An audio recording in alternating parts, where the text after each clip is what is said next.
Baby Francine. Yes, baby. Hi mga kalove, ako po pala si Ulysses, ang bayad nga kay Atwar Diliga. Chris Pansis, ang gwapo perdiuso. And we are the Family Love Team. At kung bago ka pa lang sa aming channel, don't forget to subscribe.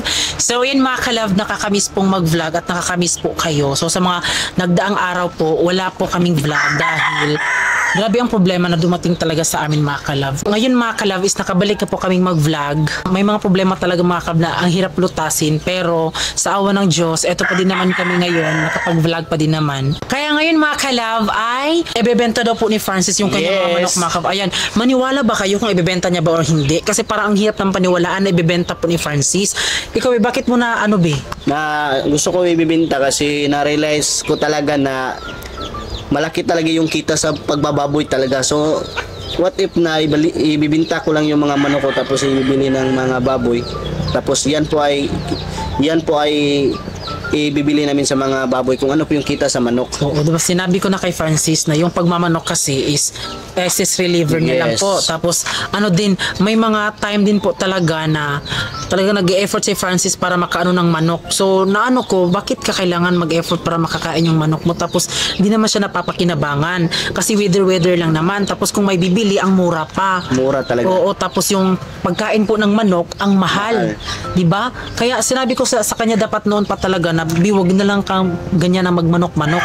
Kasi base talaga sa na-experience natin, ang pangit talaga ng negosyo ng iba, depende sa iba, pero dito sa amin parang ang hina ng anuhan ng mga manok kasi 'di ba yung uso dito is mga baboy, yung sa fish pan ganun.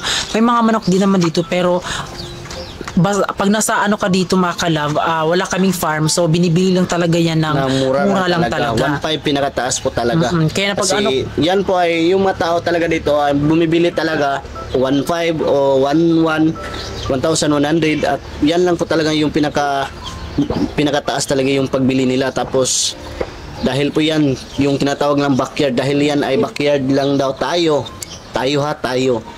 yan po yung yun pa talaga yung mas sinasabi nila. Kaya mura lang yung pinagbilihan nila na. Oo, pero ang mga manok po ni Francis ay fresh from Davao City. Hindi po yan, kung backyard man tayo, pero yung manok natin, quality talaga, makita talaga natin. At alam nyo, binabalik-balikan po ang mga manok po ni Francis dito. Kasi may mga bumibili dito na nananalo. Kaya sinabi, uy, ito pala yung manok ng vlogger, ganun ganyan.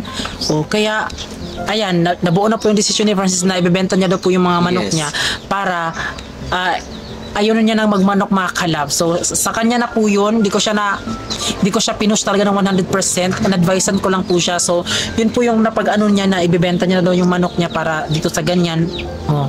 Kaya ngayon po mga kalab ay meron pong pupunta dito mga kalab. Abangan natin. Kaya mga kalab, abangan niyo po ngayon dahil kapag ano po yung naano po sa manok ay ibibili po ng baboy. Oo. So balik kami sa pagbababoy mga kalab kasi nakakamiss po yung magpapakain ka ng sa baboy ganyan. Tapos medyo nakakamiss talaga yung mga ganong bagay mga kalab. Yes.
ay bibili na po tayo ng baboy. Yes! At pupunta tayo doon nila Boss Kukong. So, Yes. kung saan kami bumili po ng mga baboy namin last nung naglagay kami ng baboy dito. Yes. Dahil sure kami na legit po yung mga babuyan nyo doon dahil napaka-safety.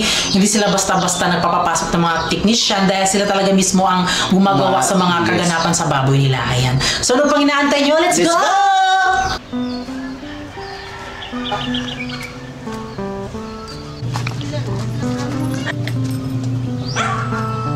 So ngayon mga kalab, nandito tayo sa pagbibilihan natin ng biik mga kalab. So nandito tayo sa bahay nila Boss Kukong mga kalab. Kung saan po tayo nagbibili ng mga biik yung pinagkalagaan natin. So dito tayo bibili kasi dito naman tayo nasanayan na tayo na dito tayo nagbili talaga.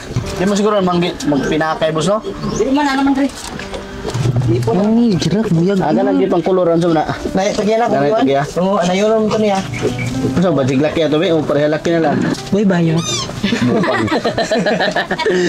Siguro laki. Laki na siguro pros. Pila ba tayo mga hatag boss? Sab. 3-5. 3.5 no? Be. Laki oh. Oo. Ang kaya boss, ano yung laki ni boss? Huwag na mga Oo, mga laki na. case. Ako na boss. Oh, laki na pinot lagi kong Restarter. Panalam. Beng. laki nga na. Ayun na mga on-on. Kahulong na. Beng, isa. Isa. Tagay. Lab. Be. Katong nas pakilid. Ito mo na. Mau ba na? Anayon laki upat lang ko budget ni. Ba't na lang? Oo, ay mga taga-sugi ko muna puro budget. Agad. Gusto nga. Ni. Oh, tudlo. Tudlo. Nakilid. Piliin lang siya. Kuan, ilaw. Huli na. Huli yung ba? Kaya doon naga. Apan. Ilaw, ilaw. Kuan. Dalon nyo o unya pahapon ko. Dalo na naman na ron. Picture big. Restarter. Yan na lang. Ito ng mga nipis ata kong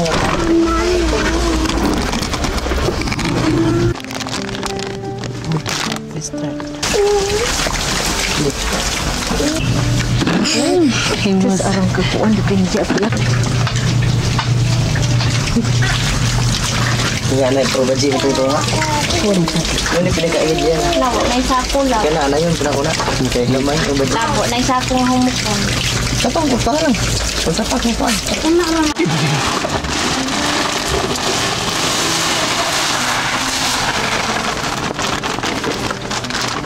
Agan sa siguro ni. Ting, ting.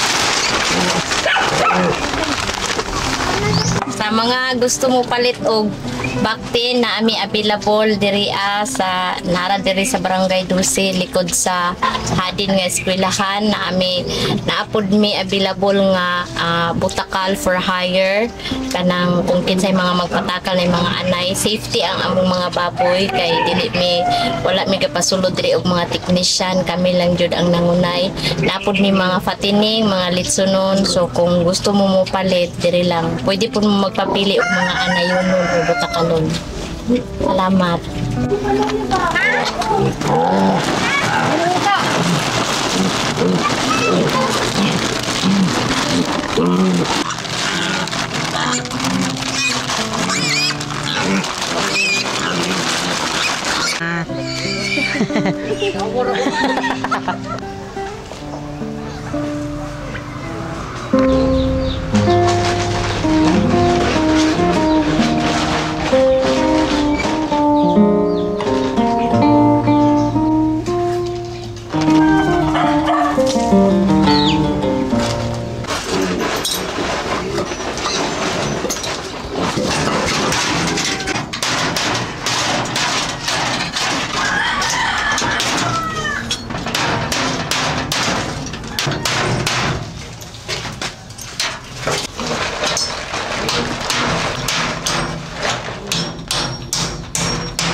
Di sabi. Oh, oh.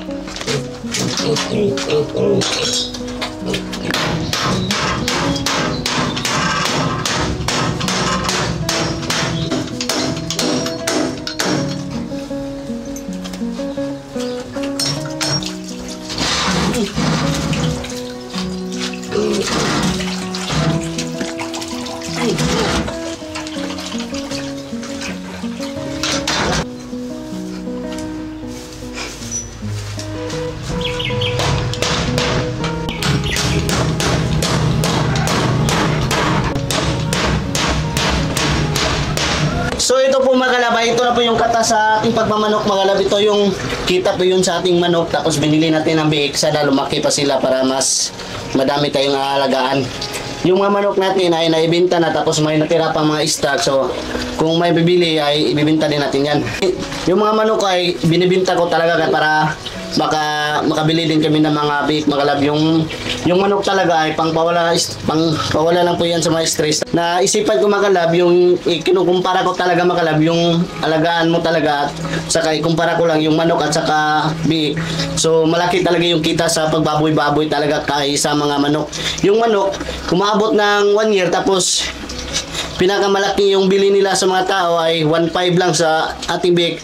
Sa 4 na buwan, magtitimbang na po yan ng 100 kapin kilos. So malaki yung kita natin yan sa pagbababoy, kaya naisipan ko na ibinta na talaga lahat ng mga manok ko. So yung ginawa natin ay naibinta na, tapos ito yung kita natin. O diba no? Astig na may alaga na tayo. Ayan po. So ito lang po yung ginawa namin sa kulungan mga kalab. So maliit lang na, tapos na kulurog. So ayan, temporary lang po yan. Tapos nilagyan namin ng mga nilagyan din namin ng mga net para yung mga kunwari, yung mga lamok at saka lang no, hindi makapasok. Dito lang sila magalaw-galaw. Saka tuwing gabi, nagpausok po talaga kami dito mga kalab para yung mga lamok hindi talaga makalapit sa mga alaga namin. Ganyan po talaga kami kalinis. So malinis po talaga yung mga paligid namin dahil po yan sa pagbaboy-baboy natin. Kailangan talaga natin, kung may mga baboy tayo at mga manok, kailangan natin na malinis talaga ang area para iwas sa mga sakit. So ayan po, yun lang.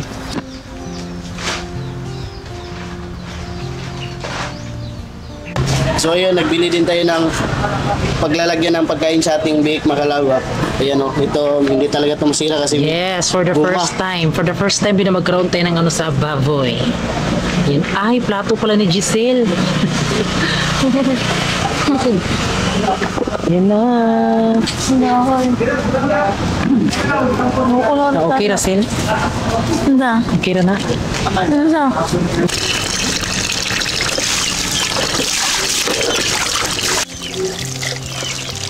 So, ayun mga kalab, nakabili na po kami ng pagkain po sa baboy.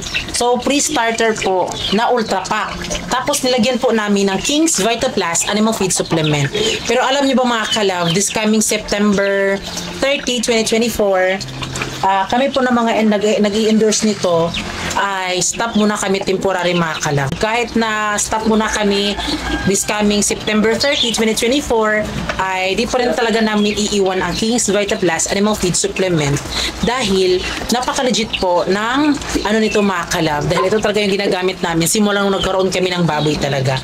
Ayan, ito pa rin talaga yung gamit namin. Wala nang iba. Vitamins po sa mga hayop po namin. At ngayon po, may baboy kami. So, syempre, asahan na naman namin na maging hyper naman sila at grabe yung energy nila mga kalab dahil naka-King's Vita Plus Animal Feed Supplement tayo. Tatas po yan Ng manok. Tatas po yan sa mga manukan ko.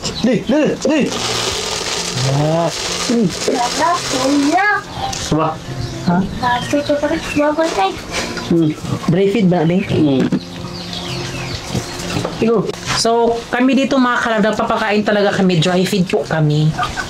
Yan na yung nakasanayan namin, dry feed. Sige na lang, bubuhan ko na.